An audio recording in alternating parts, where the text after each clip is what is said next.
Well, good evening, everybody. Good evening. Welcome to episode 15 of Motor Talk with Witzenberg. And just by the way, that video was, if I'm not mistaken, the 300 mark with Mr. Mahnke driving that bakkie. So welcome to my co-host Byron. Byron, how are you? I'm very well, thanks, Abdul, and hope everybody is nice and warm tonight. And yeah, looking forward, of course, science versus art here, decoding the myths, of course, of tuning. Absolutely. And tonight on the show, we have none other than my good friend, Mr. Herman Mahnke. Herman, good evening. Are you well, sir? Evening. Fantastic. Thank you very much. All going good. I'm glad. I'm sorry to have taken away from your family on this public holiday, but you know what? People need some good information out there that they can go and tune their cars with. And we're really glad to have you in the studio with us tonight. And also, for all the viewers out there, thank you guys for being, for watching with us tonight, and to our sponsors, 435 Oils and BH Media. Am I correct? Am I saying it correctly there, Byron? I always get it wrong with Bevan Harris there. 100%. I'll say 100% because him and I share initials. So that's two people. Okay. I'm going to say that BH Media. A big thank you always to Bevan Harris. Always, collating the videos, putting them together. The background that you see behind us as well. All Bevan Harris over there. So a big thanks always. Always as friendly as always on the emails. Nah. Okay, so I don't want to take much time tonight because we have a lot to chat about. And I just spoke to Herman before this, and he said, you know what, guys, there's so much information regarding tuning. What we're going to do is we're going to start it off on tonight's show, and possibly, depending on what Herman's time looks like, we might do a show like this at least once a month, just so that we can, there's so much in that head of that man. And believe me, I spent quite a bit of time with him in the last couple of weeks. Believe me, it's Google tuning like you can't believe. So Herman, let's get going with the start there. So let's start with, I think most tuning gets either done on the road or gets done on the dyno. So a lot of guys still prefer the road, but it takes a lot of time, and it's a lot of others. We can't always do what we want to do on the road. But maybe we should talk a little bit about the dynos. I know I just had a little bit of a chat with you when I spoke to you a couple of weeks ago, and I didn't even know some of the dynos you were talking about. So maybe get into the dynos a bit and talk a little bit about dynos, Mr. Mahnke. All right. Yeah. Well, first, thanks for having me again. I hope we answer some questions and give some guys some good information. Firstly, there's two different ways to tune. You've got obviously road tuning and then dyno tuning. Most of the dynos that we use in Cape Town or around South Africa are all they're called rolling road dynos. So essentially, it's a road. Instead of the car moving, we let the dyno move. So we let the road move under the car, hence a rolling road dyno. And we're able to break the dyno, so we can try and simulate the road. The only problem is that we can't do overrun. In other words, we can't drive the wheels. So we can't simulate a downhill. We can simulate an uphill. We can simulate a flat piece of road. In other words, cruising at 120 k's an hour, holding constant throttle. We can simulate that.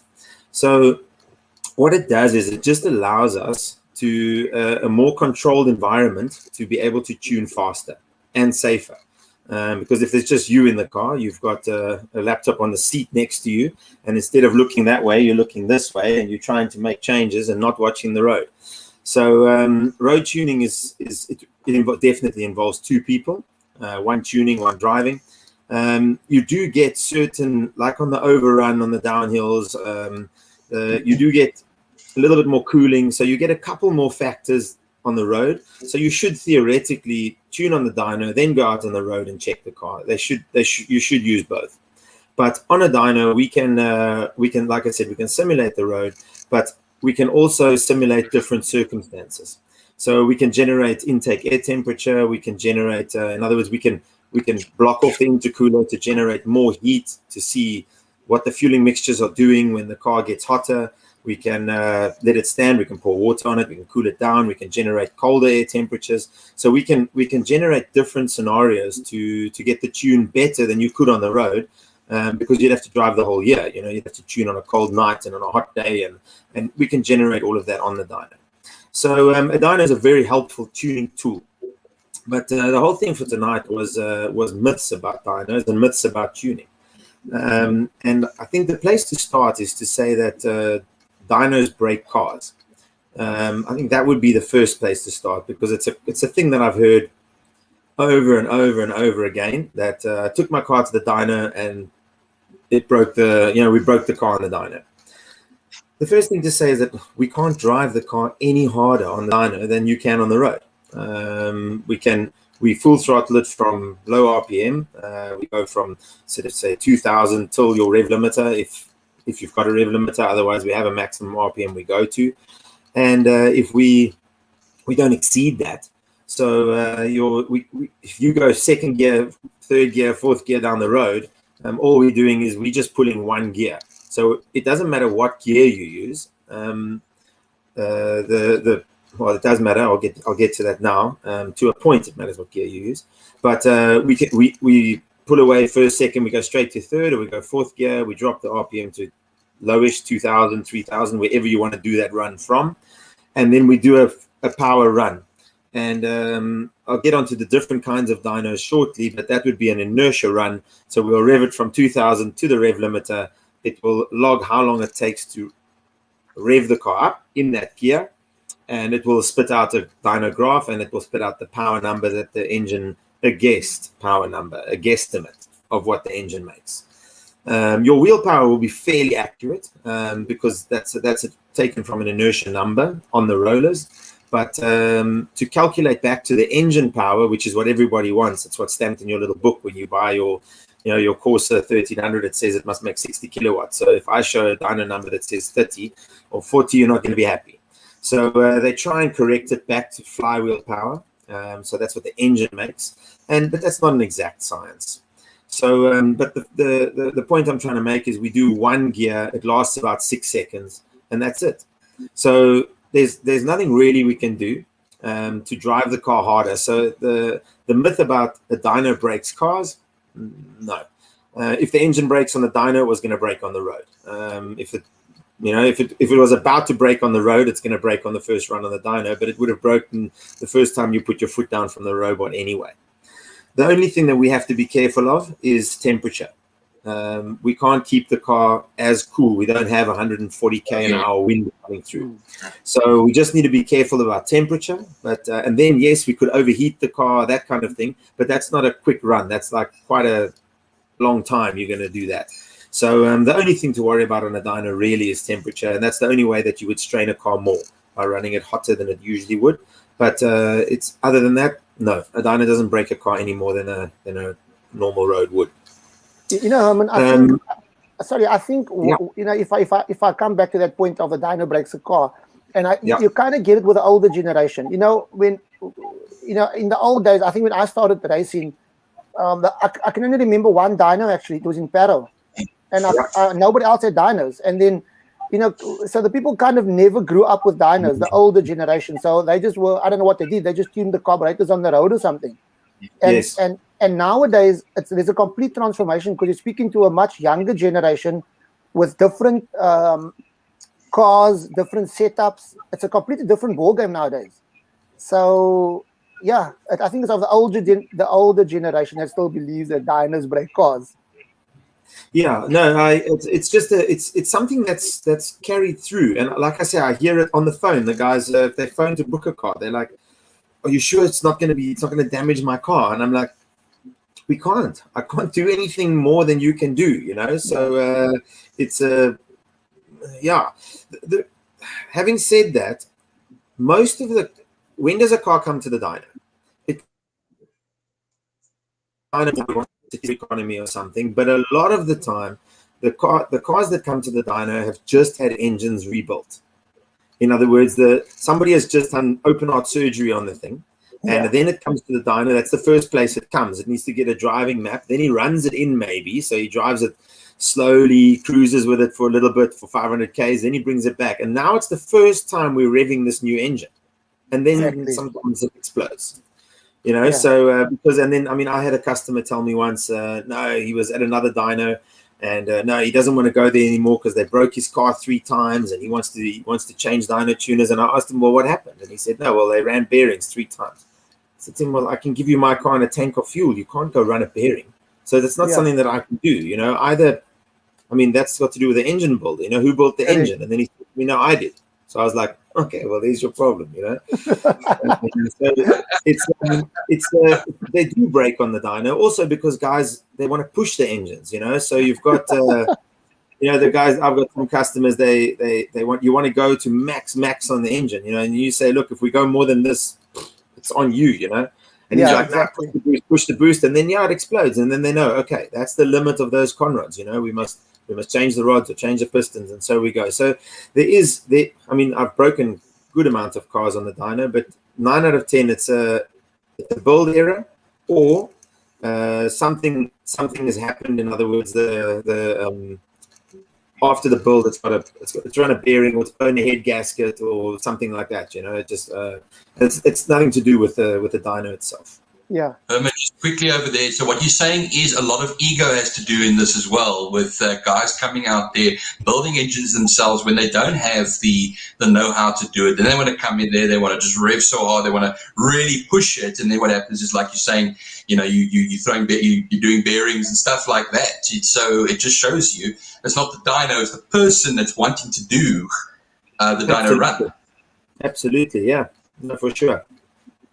So, sorry, I mean, just for the viewers out there, I mean, you guys have got a real fundi on the show tonight. If you want to ask any questions, any comments, feel free to put on our Facebook page, on Facebook, on the page, and then, you know, we'll ask Herman if we can answer some of, and on YouTube as well, and maybe he can answer some of those questions for you guys. Sorry, Herman, you were saying? Yeah, I just wanted to get onto the different types of dynos that you get, which we were speaking about earlier. That you get an inertia dyno, so people have heard of it. You get an inertia dyno, and then you get a load dyno. The load dyno is where you've got a load cell that breaks the dyno. In other words, it's and you see how much brake you need to apply, and it pushes on a load cell and it spits out the power reading on the screen. So there you would, like, if you saw a run like that, you would see they hold the car at 500 or 1,500, at 2,000, at 2.5, at 3. And at 3,000, they measure how much there's a brake that breaks the engine from accelerating. So your foot is flat and you stop it from accelerating. So it's loaded full throttle at 3,000. It pushes on a load cell, and that gives a kilowatt and a torque reading out to the screen. And then they just play dot to dot, and they join the dots together after you've done that. So that's actually a tuning dyno trying to give you a graph. An inertia dyno is purely a run. You've got a heavy roller, and they say if your gearing is X and you can spin that weight roller up in that amount of time with that gearing, you must have that much power. And that's the dyno that I have. And most of us rolling road dynos are inertia dynos, and then, like, my dynos also, and most of them has also got a load cell. So you've got a loading dyno and inertia dyno in one machine. So we can load and show power as well as do inertia, and that's where the guys get the term power runs from. You know, we do a pull from 2 to 6, and it spits out a graph for you, and you can see how much power you make. But which brings me to sorry, do you want me to just keep going? No, yeah, you just keep going. There's so much knowledge coming out of your mouth, Herman. It's unbelievable. The problem with my mind is I've still got like a 1 gigabyte hard drive, you know, so I've got to delete things when I put new things in. You know, the kids today are born with 150 gig hard drives. So the one thing that we wanted to speak about today as well is why can't you compare dynos? Why can't you come to my dyno, get 150 kilowatt on your car, and then go to any dyno around Cape Town and go to get 150 kilowatt on a car? And the problem is that there's no calibration stick for an inertia dyno. There's no calibration. There's no calibrated dyno in Cape Town that I know of. There was one at Stellenbosch University. I think they had one that was calibrated. But generally, the calibrated dynos are load dynos. In other words, it's easy. You put a weight at a certain distance onto the load cell, and they say, well, if you're pushing that hard on the load cell, that equals 1 kilowatt of power, and they work it out. But the inertia dynos, all of them are get a car, run it. Are you happy with the power? No. Bump the power a bit up, bump it down. They do that in the calibration in the back. You know, it's not something that we as dyno tuners get to. That's in the setup of the dyno, and then the dyno's calibrated, as it were.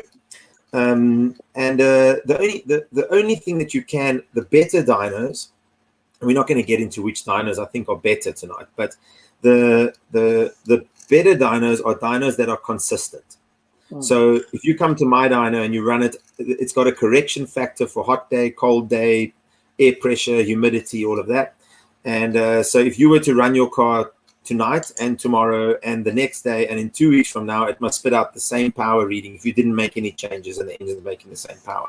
That's the mark of a good dyno. If you've got a dyno that's jumping up and down, like so you run it and then you were to take it off and you put it back on 2 days later and you run it and you're like, yes, there's a 5 kilowatt difference, then that's the mark of not a good dyno. Because a dyno is not actually giving out what power the car actually made that day. It's a corrected number. So you're correcting down to sea level or not. I mean, you can switch on the correction factors. And that's why it depends what correction factors the one dyno is using versus the other dyno. So what happens is, I'll give you an example. A car from a 40-degree day, if we've got 40 degrees in the dyno room and there's a low pressure cell coming over Cape Town, and I say that I'm not a weatherman, but it makes a big difference in power. You will see between a 15-degree day in the dyno room, so first thing in the morning on a cold winter's morning, and a 40-degree day, you will see 10 kilowatts on a 100-kilowatt car. I mean, it's a massive difference in power. So the car will run better when it's cold or warm? It will, when it's cold, the car will make a lot more power. So you will feel your car at night, on a cold night with a little bit of mist, especially a turbo car, that will go like hell. And on a hot day, you've been sitting in traffic, it feels flat. And for you to feel a difference in the car, there's a 10% change in the power. That's a lot. So, so what happens is, let's say you come to my dyno with your Conquest, and we don't correct the dyno at all, and we do a power run and it makes 125 kilowatts a day. Great. Now you go to the exhaust shop and you change the exhaust and you make it slightly smaller or slightly bigger. You come back 2 days later and you want to see, did you gain 2 or 3 kilowatts or did you lose? Now you put it on the dyno, but if you hadn't made a change with no correction, your car's making 5 kilowatts less today anyway because it's hotter. Correct. So now you see a 2 kilowatt loss and you think your exhaust made you lose, but actually you gained 3. So the whole point of correction factors is so that you can compare the same car from day to day, that even if it's a coolish day or a hot day, you run the car, it makes 125 kilowatt. You go make an exhaust change. If that exhaust change made 2 kilowatt, you want to see it. So then you put it back on the dyno. Now you're making 127. And that's, like I said, that's the mark of a good dyno, a dyno that is consistent. But you can't compare mine to Coursies at KSD, to Isaacs, you can compare them. They'll be in the ballpark, but don't go and argue about a kilowatt or two. Correct. You know? I think we're a lot of people, you know, and I've kind of learned this over the years. You know, everybody's so focused on kilowatts, torque, kilowatts. And you know what? I learned something very valuable from you with my car. My car went from carburetors to throttles. We lost a bit of power. We kind of equal on the torque, but nobody talks about the drivability of that car. It's 120% better than what it ever was. It now revs from 1,000 to 7,000 in fourth gear with no braking down. It could never do that. So yes, I lost a couple of kilowatts, but trust me, I'm gonna test that car, and it's gonna be quicker on what I'm doing. Absolutely. Yeah, people are so hung up on power numbers. For many years, I've said to myself, you know what? I actually want to get rid of the numbers, and I just want. You just need a reference number. So how much power did it make? It made 1265. What? I don't know. It's just 1265. It's now making 1268. You went up by 3. By 3 numbers. It's because they get so hung up on power. You know, well, my friend said on the internet he's making 165, and we're only making 161 now. And you're like, what dyno? What day? Did they have a correction factor? You know, was the intake hot? Was it cold? Because the actual car will change by. I mean, if we run an intake hot on the dyno and we run the car and we cool the intake down, so we get the intake air temperatures up to like 40, 50 degrees, and we do a power run versus a cool car at 15, 20 degrees, there will be a 5, 6, 7 kilowatt difference. So was your car standing in traffic, which is another thing, dyno days, usually you read lower because the guys idle their cars outside with their bonnets closed for how long? And then they stick it onto the dyno. Yeah. Your intake, if you went flat out down the highway tonight, well, no, you can't go flat out down the highway. That's naughty. But if you went to the racetrack and you held it flat out, yeah, your intake has got air cooling it all the time. Okay. So the intake actually gets cold. I mean, the intake will be not ice cold, but it will be cold. Colder, and that we can't simulate on the dyno.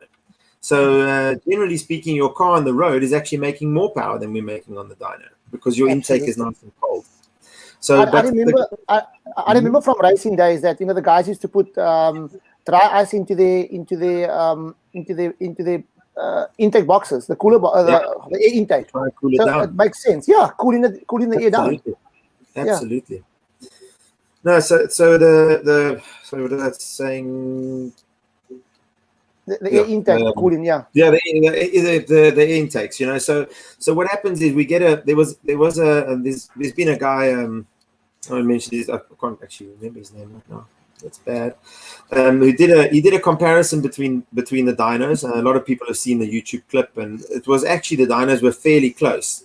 And when he came to my dyno, I said to him, "Have you run the car with the open bonnet or closed bonnet at the different dynos?" So he said, some open, some closed. So I said, okay, we'll run the car with it closed here. We'll open the bonnet, and I think it jumped by 3 kilowatt because now it's sucking cold air through the top, and it was making 80 kilowatt, 81. So it went 3 kilowatt up, which is, I mean, that's a 4% difference, Yeah. So I said to him, and if we cooled it down, so if you parked the car outside and it was nice and cold outside, and we warmed the car up from cold and we did a power run, you would make a different power to if your car was idling in traffic to the dyno and it was super hot and you put it straight onto the dyno. You're going to make less power. And it's the weight of the wheels makes a difference. The tire pressure makes a difference because the dyno doesn't know what tire pressure is. It doesn't know how heavy the wheels are because your car has got to spin the wheels up as well. So, a guy comes to the dyno, he made 150 kilowatt and he puts a lighter set of wheels on. It's going to show less power. If you put a heavier set of wheels, it will show. It will show less with heavier. It will show more with light. Yeah, with light. So it's it depends. It depends. That's why if you're going to compare apples with apples, you need to pick one dyno, and even if you want to tune somewhere else. So let's say you want me to tune your car. That's great, and you've got a power run where you started somewhere, you were on some other dyno somewhere. Once I'm done with it and everything, go back to that dyno and then compare how much you had from where you were standard. Because if you haven't got the standard run by me, you can't compare. Correct. So it's always good to use one dyno as a comparison if you've got a dyno that is consistent. Okay. Pardon? All right. Well, actually, I think there again puts it as, we're about rubber meeting the road. And of course, it's all one thing having power, but if you're going to put a set of Model T wheels on it, the power, is not going to really translate and everything like that as well. So it just shows you that, yes, power is one thing, but, using that power is another. We've got no comments at the moment. So please, if you are watching, I see we're getting a nice bunch of viewers and likes on both Facebook and YouTube. So please send us your comments and questions so Herman can answer them for you. Ashfaq says he's thinking about questions. He says there's so much information, he doesn't know where to start. There's 25 minutes to think. Now you need to start typing, the fingers and all, but, he needs to get those questions going, especially a guy like Ashfaq, a man who's also been racing for many, many years and also has many experiences that he's been in, also with single-seater racing. Yeah. Herman, yes. we were talking about, so your dyno is the one we can put a kind of a front-wheel drive or rear-wheel drive car on, right? So that it turns the two wheels, the two front or the two back wheels. It's a two-wheel drive dyno, yes. Yeah, so I was there by you one day and you had a four-wheel drive Land Cruiser, or it was a Prado or something. Yes. And then you disconnected the prop shaft. Excuse me? Yeah. Yes, I'm at some stage. Hopefully, within the next couple of months, we'll be looking at getting upgrading to a 4-wheel drive with all the newer cars need 4-wheel drive. There's a lot more 4-wheel drive cars coming out, but the other problem is there isn't one that I know of around here. But you need a linked 4-wheel drive dyno. So what you can do is you can put a rear-wheel drive car on, and it will turn all 4 wheels. So the rollers are driven between the rollers, so they're linked with the prop shaft.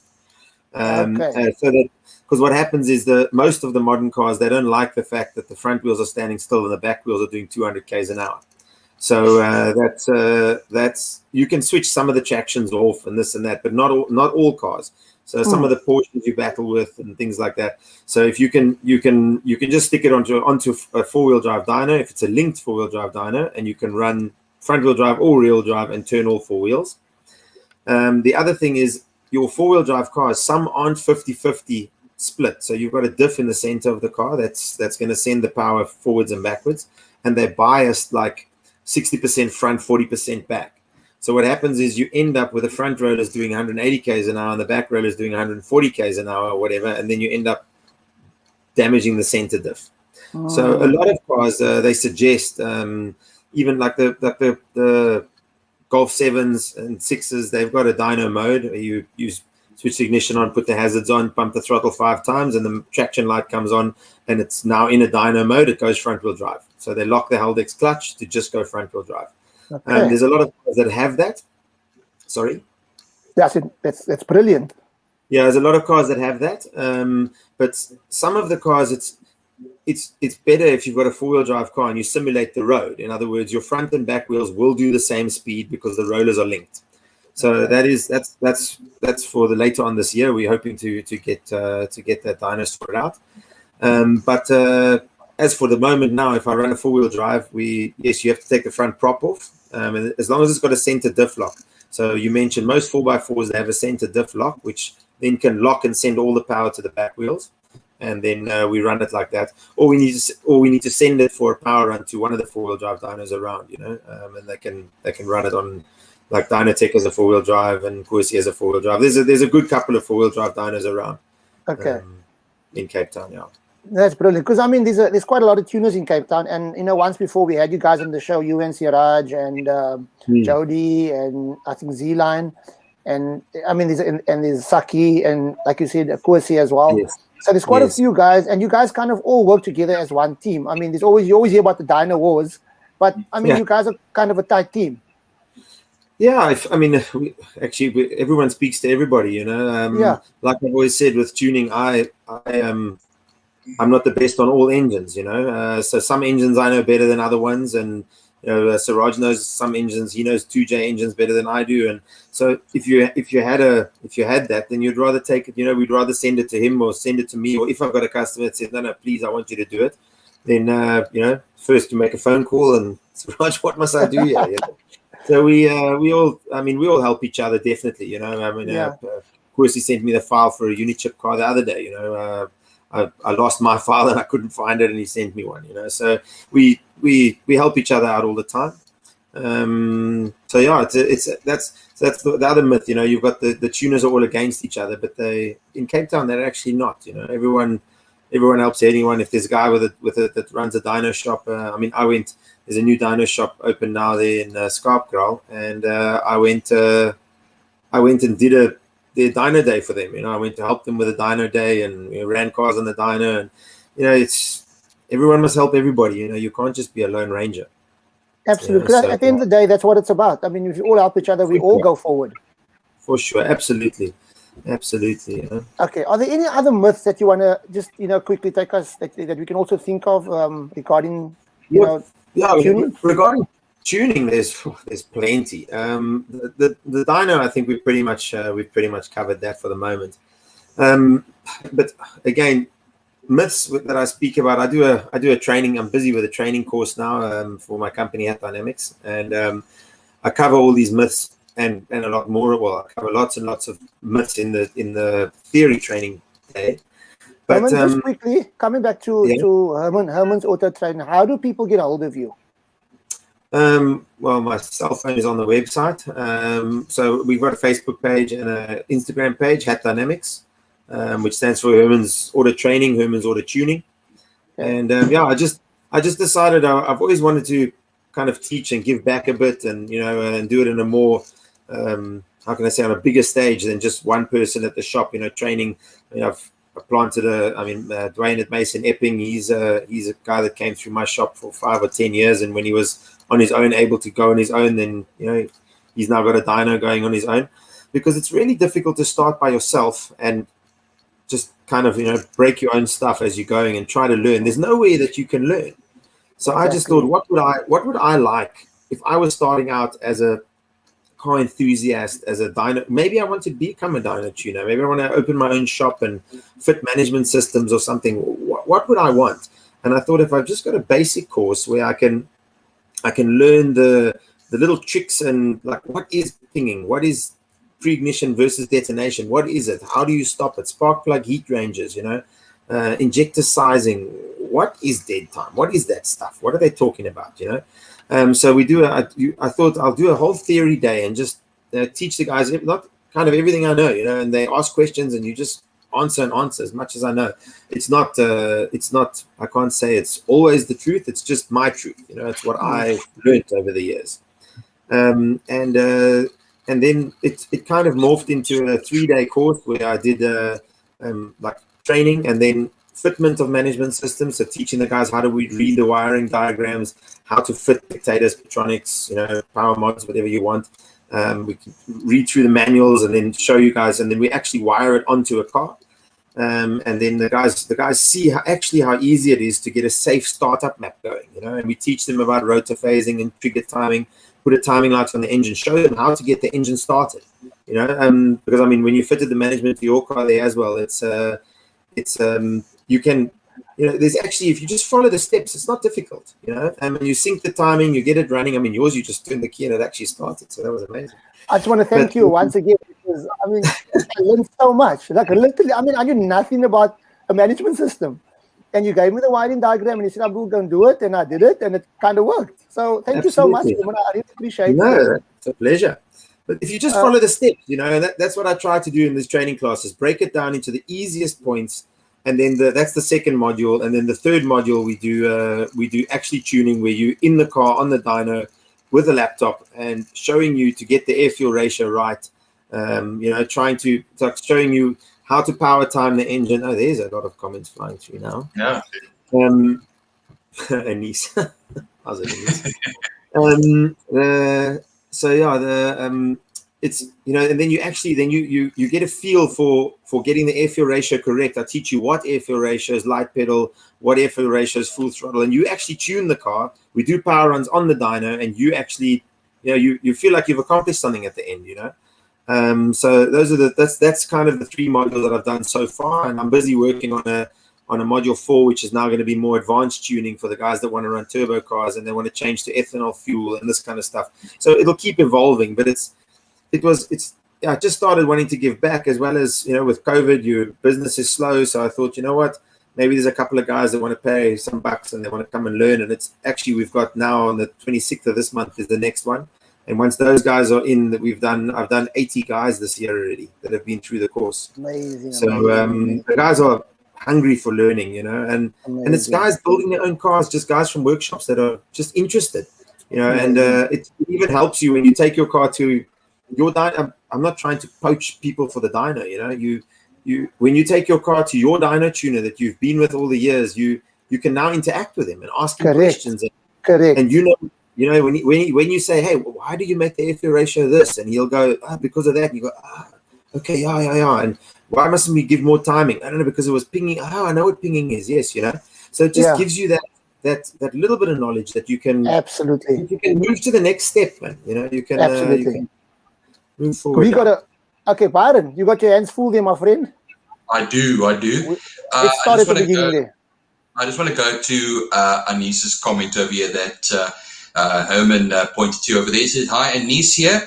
Herman is my learning master, and I'm having great success with him all years. So the myth of dyno braking cars is a no. I never, ever had something like this. Thank you for the training." Amazing. That's a pleasure, Anice. Okay, Byron, you gotta. Who's next there? Ashfaq, he's awake. Ashfaq is awake finally. There we go. And Ashfaq asks his question: is the dyno the most accurate way of doing simulation of power, or are there better ways of achieving accurate indications of power through the range? Sure. It's the first time I've thought about that as a question. Don't shoot me here, but I'm going to shoot off the cuff here. I think it's probably is the most accurate way to measure the engine's power. Obviously, an engine dyno would be the best way to go. Take the engine out the car, stick it on the dyno with a load cell and load it and see how much power it's making. We're trying to calculate through losses through the drivetrain. So what happens is, if you were to take your engine out and you were to turn on the front of the gearbox and you were to try to spin the wheels up to 60 k's an hour, it's going to take X amount of kilowatt to do that. You're not going to be able to do it with your hand. So, but when we measure the wheel drag on the dyno, we do it with the clutch in and it's in neutral. So we don't know how much those losses are through the drivetrain. And the dyno automatically adds on 25%. That's the worldwide standard kind of thing. They add on 25%. Then they measure the tire drag on the rollers and they add that on. And so it's really accurate is probably not the word to use. And that's why I say repeatable is probably the only way to repeatable is what you want. You just want to know, it doesn't matter if you made 120 or 140, as long as you making 120 every time you come and you're now making 125, you're making 5 more, but there are apps, cell phone apps, there are G meters and stuff. If you put the gearing that the car has got, the tire size in, the weight of the car exactly, so you need to go to a weigh bridge, and ultimately then you're using the car as the inertia, and if you can accelerate the car, so you get like you get these draggies and things like that, and they will also make a guesstimate as to the power the car's got to be making to be able to put it through there. And I'm sure if you put in the weight and the tire size and everything correctly, it's got to spit out a fairly accurate reading, So I think there's more ways to see the power, but if you look at the picture on the screen, there's that fox with the bonnet open. If you want to hear a car pinging, the bonnet is open. You've got someone standing next to it with a timing light.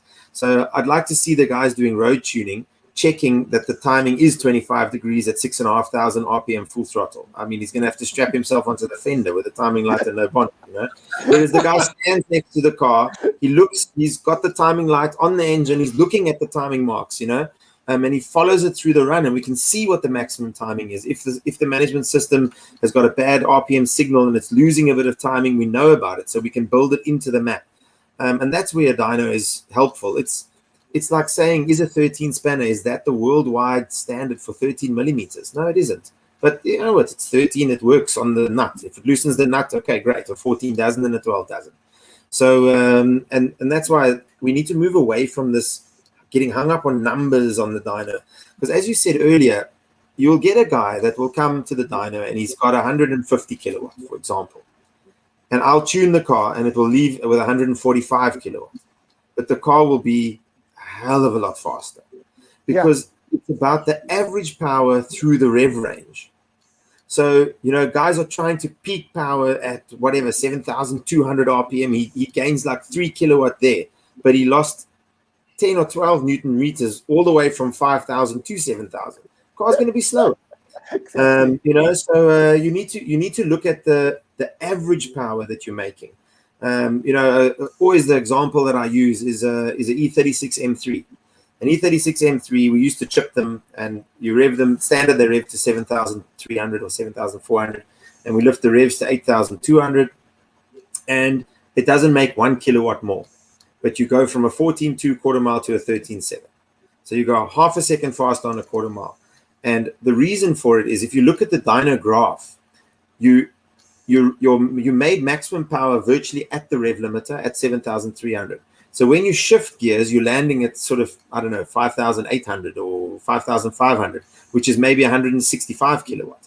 And then it climbs back up to 200 kilowatt, and then you hit the next gear and you land 165 again. Then you're climbing up to 200.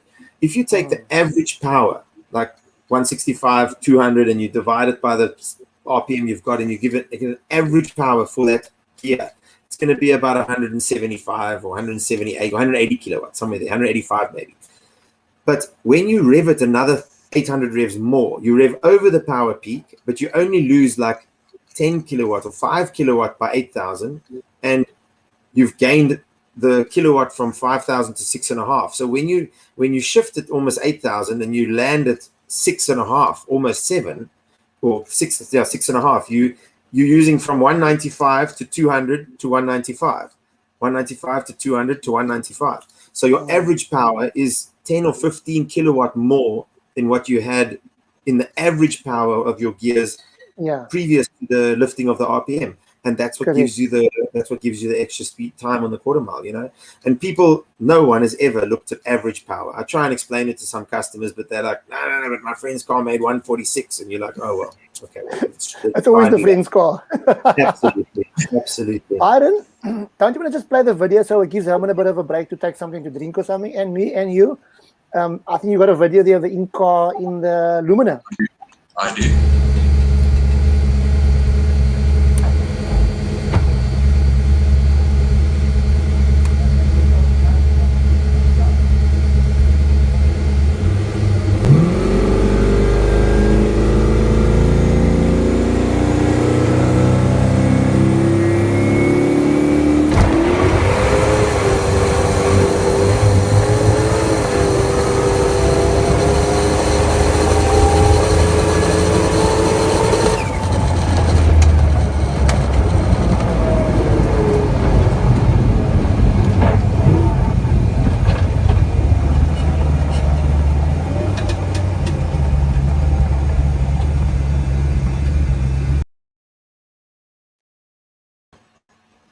Wow, not just a good tuner, but an excellent driver as well. It was one hell of a dyno run there. No, that car actually didn't spend a lot of time on the dyno anymore, because obviously it makes too much power. So we would have needed a hub dyno so we just used to run the engine in on the dyno, do some base checks, and then the rest was done at the racetrack. Okay, Herman, coming to a hub dyno, there's actually a comment there. Yeah. There's a comment about, does a hub dyno have any advantage over a rolling road dyno? Are there any hub dynos in South Africa? From Adnan Daniels. Yes, Adnan, there is. There's actually a hub dyno in Cape Town. It's I don't actually know the name of the company, but it's a company that works on Porsches and things, and they've got a hub dyno. It's in Killarney Gardens, I think, somewhere. So there is a hub dyno here. What a hub dyno is you remove the wheels of the car, and you bolt the dyno straight onto the hub. So now it's almost like a jack stand, if you want to call it. You know, if you had a stand and my hand, I don't know how much, this is difficult to do with my hand, so I'm just going to explain. But you take the wheel off, you bolt the car onto each hub onto it. The thing is, obviously, it takes a long time to connect, and if you need all the adapters for all the different PCDs of the wheels and things like that. But then you're driving straight into a retarder, which is the brake on the dyno, and there's no possibility of any slip. So if you've got a powerful car on a rolling road dyno, the rollers, if the tires slip on the rollers, you don't get an accurate reading. So the minute you go over sort of, I don't know, 600 kilowatt or something, 500 kilowatt, the readings aren't accurate on a rolling road anymore. You know, maybe on the bigger your roller, so you get the Mustang dynos and stuff, these much bigger dynos that have a much bigger roller, then you don't slip so easily. But if you slip on the dyno and you don't spin the rollers up, then the dyno computer gives you a false reading, essentially. So that's the advantage of a hub dyno, is that there is no slip.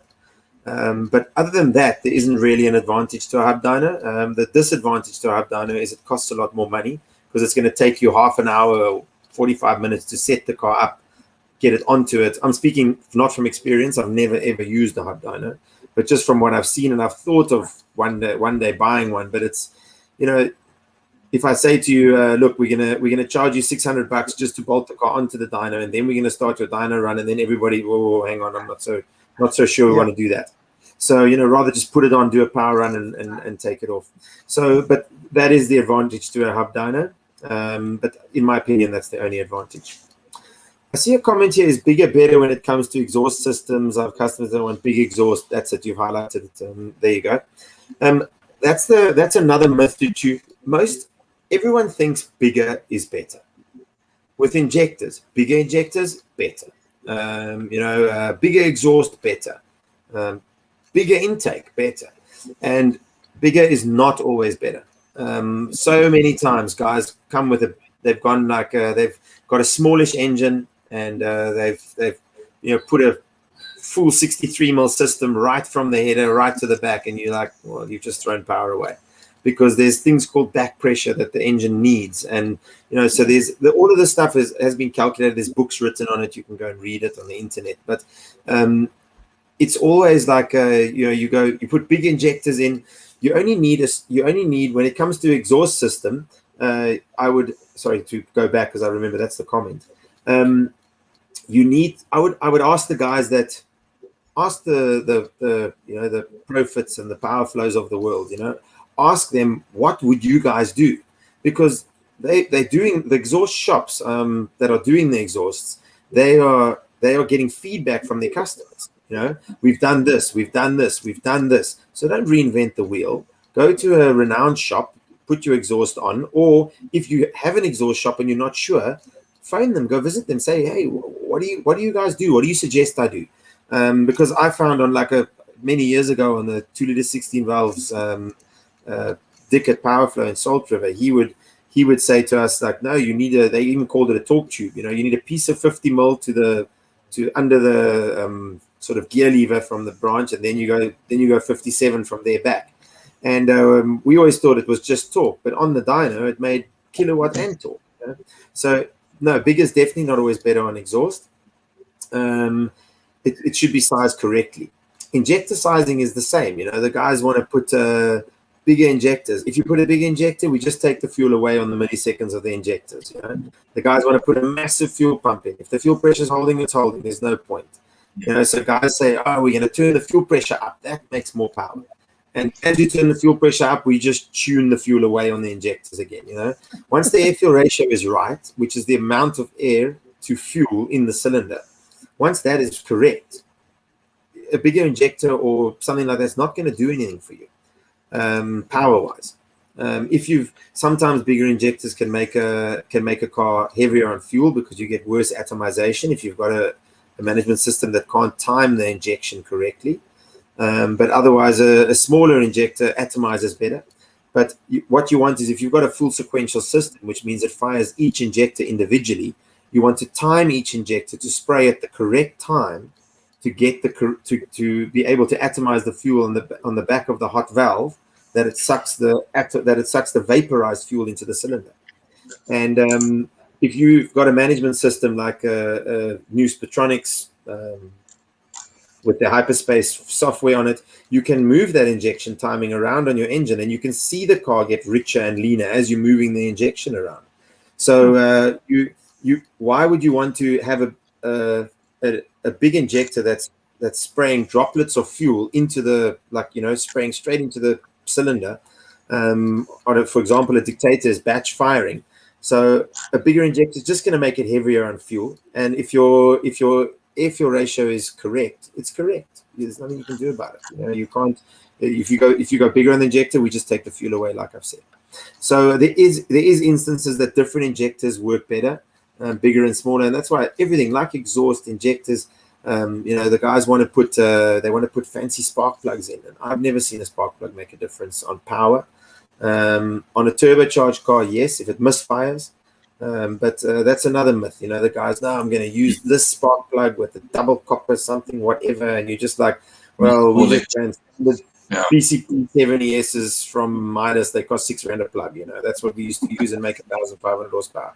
So I don't know why you need a fancier plug than that. Where the spark plugs, if you haven't got enough spark, that's where the fancy spark plugs come in. So you've got there's a less resistance in the plug, so the spark travels through the plug easier, and you end up with more spark at the end of the day. So if you've got a turbocharged car that misfires at 1 bar because it hasn't got enough spark, then you could, it's like boop, under boost, then you could change to a fancier spark plug, and sometimes that helps. But on a naturally aspirated car like a Golf 2-liter 8-valve or something like that, you can put any spark plug you want in there. You're not going to pick up a kilowatt, because all the spark plug is there to do is light the fuel. If it lights the fuel, it lights the fuel. So it's another myth, the spark plugs. They just the heat range must be right. Other than that, the spark plug doesn't make much difference.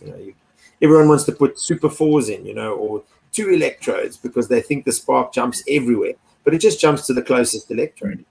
And all it does is it's actually about longevity. You put a platinum tip plug, it lasts 50,000, 60,000 more kilometers. A normal spark plug will do 20,000, so 25,000, then it's worn out. So the guys want to put a set of plugs in a BMW or whatever to do 100,000 Ks. They put our iridium tip plug in. It's a very expensive plug, but you change it only once in 80,000 Ks. But it doesn't make more power. It just lasts 80,000 Ks, So these, like I said, these Super 4 plugs and stuff that the guys came out with years ago, it just jumps to the closest electrode, and then when that one wears a bit away, it jumps to the other one, and the plug lasts 4 times as long. But it's fouled one time before that if you've got a management system tuned wrong anyway, so you've got to check it out. So use cheap spark plugs, it's fine. Pardon? I see there's a comment by Dave Hawkins. Are you going to just... I've been waiting for this one, Abdul. Hi, Herman. How is your hearing after all these years on the dyno? Even with ear plugs, I would think that Dave meant over there. Yeah, it's how's it, Dave? Haven't seen you in a long time. Hope you're well. My hearing is okay still. We do wear ear muffs and ear plugs and things like that, but it's actually interesting. I went for a hearing test a while ago, and they say that your body adapts and learns to protect your ears. But the only thing, to answer your question, Dave, the only thing I battle with is if I'm sitting in a really noisy room and you're talking to me, I battle to hear you. But I think that just comes with normal age. I think everybody has that problem as they get older. But at least I can still hear, yeah. But it is a problem, The other thing that is that with dynos, the guys want to stand. They want to stand next to their car. They want to stand in the room with no earmuffs on, And everyone wants to stand close to the car to see what's going on. And you try and say like, "Hey, move away," but you could actually. You can damage your ears just if you've got a really loud car. You need to be careful of that as well. If you go to the dyno shop, ask them for some earmuffs. Put some earmuffs, ear protection on. Don't stand in front of the car, or if it's a front-wheel drive car, all the little bits break out the engine, they come out the front. If it's a rear-wheel drive car, stand in front, don't stand next to it. They come out the side. So you need to just worry about to watch that. Okay, what are we doing for time here? So interesting. We have 8 minutes. Okay, do you have more comments, Byron? I do have. Ashfaq actually sent one in, and this, I think, ties in with our last week's or 2 weeks ago show, actually. Abdul Herman, have you found that engine oils have helped with power? Yes, I have found that, but I don't think it's I don't know how long it lasts. So what we used to do was we would run and actually I found this out working for Owen Ashley at Killarney many years ago, and we raced those 2-liter 8-valve supercars, and the guys were battling to make the spec power of 131 kilowatt. They make 127, 126, 127, and all we used to do. This was still at the dyno you were talking about, Windsor Garage, in Barrow. Yeah. And we used to go there. And Jess Huggett there, he would run the car. We get a maximum power. He'd then throw like prolong in, and I know there's people that are against prolong and this and that, but I've seen it with my own eyes many times. You throw the prolong in, run it in the car for like 2-3 minutes on the dyno, and then slow down and then do a power run, and there's 2-3 kilowatt gain. It makes 130, 131. It gets more power. Now the question, now knowing what I know now, is it because the intake was cooler because they had carburetors on them and the fuel was cooling the intake all the time while he was running it for the 2-3 minutes? I'm not sure, but I definitely think if you say if you can free up an engine that it slips better on the bearings, in other words, that there's less friction inside the engine, it stands to reason that the engine can produce more power. Having said that, I have seen it with more expensive oils and things like that. I wouldn't go and throw Prolong into it. Look, again, I'm not a Prolong ambassador, but I wouldn't go throw Prolong into some Mobile One or some, top of the range oil. It's probably already that, it's got that amount of, how can I say, slipperiness in it, if you want to call it that. But the problem with these additives is I'm not sure what they do in the long run for the engine. In other words, does it cause a build-up in the engine? There was always a little bit of this like grayish muck that ends up in the corners of the tappet cover and stuff, and you're not sure where it comes from. And so I'm oil additives. I'm really skeptical because of the fact that it's. I'm not sure. You take a new ML or something and you want to throw oil additive in it. I don't know if that's the greatest idea. If you want to throw oil additives, I think they can produce more power, but I would buy name brand stuff. I would go with, I don't know, Liquid Moly or Motul, or a big company that's got a lot to lose if something goes wrong with it. But that's my idea on additives. Herman, just on that question, 2 weeks ago we had Taki from Motul, the technical. Yes. And you know what? They should actually go back to that show. It's on Facebook and listen to him, because he explained all those things about the oils. And his bottom line was, you want the best for your engine, any car. He was talking about the fully synthetic oil. He obviously was talking about Motul. He says, yes, any car, put that in, that's going to give you the best results. But let him go back to that show, because there's some really interesting topics we covered on that show with Taki. Okay, 100%, absolutely. I mean, definitely, I'm not an oil genius at all. But you said the right thing. Brilliant. But exactly it's what he said. There you go. I'm an oil genius. Okay, so about anything else you wanna tackle before we go on to the next thing, maybe? No, I think we can actually move on to our next section then, because what happens is, like we were saying before the show, tuning is not just one single show you can basically take. It's a whole vast thing, Maybe my question over here as well for you, Herman. Now, it may sound silly, this question, from when you started the development of the technology when it comes to dynos, and of course, more computerized systems coming in compared to what you were doing, probably more manual systems many years ago? As in tuning, or the dyno itself? The dyno, and maybe with both the dyno and the tuning itself as well. Yeah, the equipment has changed on the dyno over the years. So, I mean, when I started, an air fuel ratio meter or an oxygen meter, if you want to call it that, was very new on the market. We used to use a CO machine, but the problem with that is it takes 8 or 10 seconds to register a change. So you're holding the car flat out and you make a change to the fueling, and because we had fuel injection back then, and you make a change to the fueling and you wait 8 seconds full throttle before you see the change, and you're like, it's still too lean, and you add some more, So by the time 30 seconds has come, the engine that's probably why they said engines break, because we used to hold them flat out a lot longer. But nowadays, the air fuel ratio meter, it's almost instant. You take a standalone management system, you've got it full throttle on the dyno, and you push, like on a dictator, you push page up once, it adds 0.3 of a millisecond, and literally half a second later, you see the air fuel ratio, it jumps by 3/4 of a number, So it's an immediate thing. So tuning has become a lot quicker, a lot easier. A lot of the newer systems, they've got auto tuning functions. So what you do is you get a base map quite close, and then you just give it a target air fuel ratio, and you just drive the car, and you drive, and just push enter, and it fills the numbers in for you. So tuning has got a lot easier. The dynos, the control of the brake has become a lot better. So I've just got a new dyno software now that the control of the brake is really good.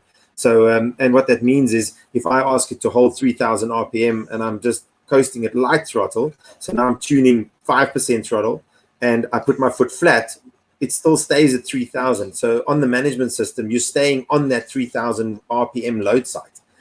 Just moving across the throttle position sensor or map sensor or the VE table, whatever you're tuning. So and that makes it a lot quicker to tune, and again generates less heat, which is less detrimental to the car. So and that's the only thing. It's tuning has become a lot quicker with the equipment, as well as management systems have become a lot cleverer. It's not even a word, I don't think, but they become more clever. There we go. The management systems are more clever, and they help us. Okay, Byron, maybe we should wrap up for tonight because we're on 1 hour. Exactly, we have 1 minute left. And then maybe we can, I think it's a good idea. What do you say, Herman? We cut it off tonight because we start another topic now and take another hour. Yeah, and no then, problem. we keep the topic. Well, we're going to discuss factors that influence power. But let's get the guys salivating out there for the next show. And then they can kind of tongue hanging out there, for some more information when we have you on the show again. So just in closing, Herman, I know you're moving to a new shop closer to me, and I'm happy for that, which is in Witzenberg.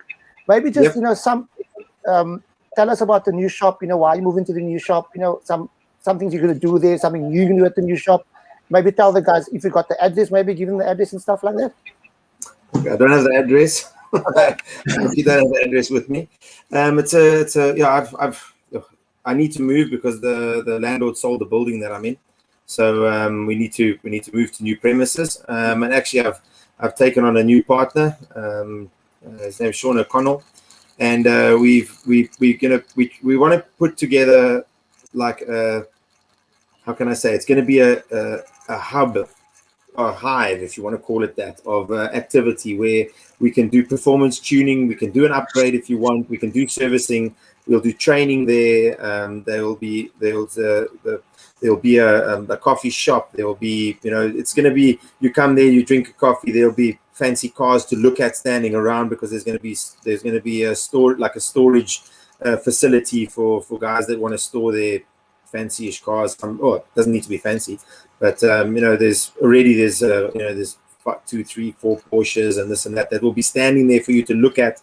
It's going to be this, and you can watch the dyno that will be linked with TVs and stuff. So we want to make like a really an experience when you come there to, you can see tuning, you can see modifying, you can, there's his son Matthew is a well-known. He's in the top. He's got songs in the top 20 on the top hits. So he's going to have a recording studio there. So you can come and see him doing his recording studio. It's just going to be like a big mix of excitement, and there'll be a training center built there. So you'll be able to come there for training. I'm planning still on doing training courses. We'll do course specific things as well. So guys that are interested in health tech only, guys that are interested in ECU master only, max ECU, whatever, we'll do management specific training, software, this kind of stuff. But it's in the pipeline. I started this training course running, like I hit the ground running kind of thing, and like I said, we've been through 80 people already, and it's which is 4 separate. Well, the 4th course is coming now, starting on the 26th of this month. So it's I'm still almost putting the material together and getting everything together. And I get guys. There's a mail I had today. The guys, why not do online stuff? Why not do this? Why not do that? But I can't break myself into so many pieces. We're gonna be building project car there. We're gonna be building a GT Golf there that we want to sell off as a one-off project car every 6 weeks or 8 weeks. And so there's huge stuff in the pipeline. But with regards to this show, it's going to be up in Witzenberg, or up of Plumstead, sort of around Suzuki South area. Everyone knows where that is. We're moving there next month. It's going to take us some time to get it to where we want it. But ultimately, it's exciting. Just follow our Facebook page, Hat Dynamics. And you'll be able to see what's happening and where we are. And my number's on there. You can email us at dynamics@gmail.com, and we'll reply and help you as much as we can. And so we can tune and train. That's the idea. Yeah. Brilliant. I wish you well for the future, Herman. Well, I'll obviously be seeing you very much. I'll be seeing you more often. And it's nice to have you on the show. And we're definitely going to have you on the show next month sometime, depending on how your move's going. Perfect. And we won't tell them what the next topic is, but we'll send it out there soon. But anything you want to say just in closing? Thanks again, Herman. I think what happens is this is a great opportunity, of course, to learn, and there is so many things in motorsport, that we haven't even scratched the surface on, and everything. And it's just great to have people and professionals with so much knowledge and the willingness to actually share it with us. So a big thanks from myself and Abdul definitely, and I'm sure from everybody else that has been watching tonight. It's an absolute pleasure. Yeah, And guys, just subscribe to the YouTube channel and share the love for tuning, just share the love for motorsport. And I mean, I can't wait for Herman to open up his new shop. It's going to be awesome. I know I've spoken to him a couple of times about the ideas they've got there. It's going to be awesome. So guys, thank you for watching tonight. Thank you for being with us tonight. You can go back to Facebook or YouTube anytime and go and re-listen and make some notes from the show, because that's the whole idea, is to add value, to our lives every day. So Biden, thank you for being awesome as usual. And Herman, thank you for always being awesome. What can I say? No, it's a pleasure. Yeah, we'll chat to you guys soon. Have a wonderful evening and blessed week ahead. Thank you very much. Cheers, guys. Thanks a lot. Cheers, guys. Bye-bye. Bye.